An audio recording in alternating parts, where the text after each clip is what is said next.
ਦੋਸਤੋ ਤੇ ਮਿੱਤਰੋ, ਤੁਹਾਨੂੰ ਰਮਜ਼ਾਨ ਜੱਟ ਦਾ ਸਲਾਮ।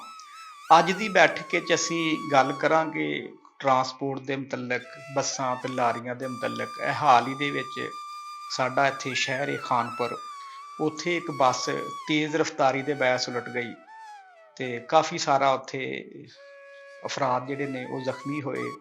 ਬੱਚੇ ਸਨ ਉਹਦੇ ਵਿੱਚ, ਹੋਰ ਵੀ ਬਹੁਤ ਸਾਰੇ ਅਫਰਾਦ ਜਿਹੜੇ ਉਹਨਾਂ ਨੂੰ ਨੁਕਸਾਨ ਪਹੁੰਚਿਆ, ਰਾਹਗੀਰ ਵੀ ਮੁਤਾਸਰ ਹੋਏ। ਦੋਸਤੋ, ਗੱਲ ਇੱਕ ਬਣੀ ਹੋਈ ਹੈ ਕਿ ਇੱਕ ਬੰਦਾ ਸੀ, ਉਹ ਜਾ ਰਿਹਾ ਸੀ ਬੱਸ ਤੇ ਉਹਦੇ ਕਿਤੇ ਅੱਗੇ ਇਲਾਕੇ 'ਚ ਰੁਕਣਾ ਸੀ ਤੇ ਉਹਨੇ ਦੱਸਿਆ ਕਿ ਮੈਨੂੰ ਫਲਾਨੀ ਬਸਤੀ ਤੇ ਰੋਕ ਦੇਈ। ਤੇ ਡਰਾਈਵਰ ਦੇ ਕੋਲੋਂ ਬੱਸ ਨਾ ਰੁਕੀ ਤੇ ਉਹ ਅੱਗੇ ਟਾਹਲੀ ਸੀ, ਉਹ ਟਾਹਲੀ ਦੇ ਵਿੱਚ ਮਾਰ ਕੇ ਉਹਨੇ ਬੱਸ ਰੋਕੀ ਤੇ ਉਹ ਬੰਦੇ ਦੇ ਸੱਟਾਂ ਸੁੱਟਾਂ ਵੀ ਲੱਗ ਗਈਆਂ। ਤੇ ਉਹਨੇ ਕਿਹਾ, ਯਾਰ ਜੇ ਅੱਗੇ ਟਾਹਲੀ ਨਾ ਹੋਵੇ ਤਾਂ ਤੂੰ ਕਿੱਦਾਂ ਬੱਸ ਰੋਕੇਂਗਾ। ਤੇ ਇਸ ਤਰ੍ਹਾਂ ਦੇ ਸਾਡੇ ਮਾਸ਼ਰੇ 'ਚ ਹੁਣ ਡਰਾਈਵਰ ਨੇ, ਇੰਜ ਦੀਆਂ ਗੱਡੀਆਂ ਨੇ ਤੇ ਉਹ ਸਵਾਰੀਆਂ ਆਪਣੀ ਜਾਨ ਹਥੇਲੀ ਤੇ ਲੈ ਕੇ ਇਹਨਾਂ ਦੇ ਨਾਲ ਸਵਾਰ ਹੁੰਦੀਆਂ ਨੇ।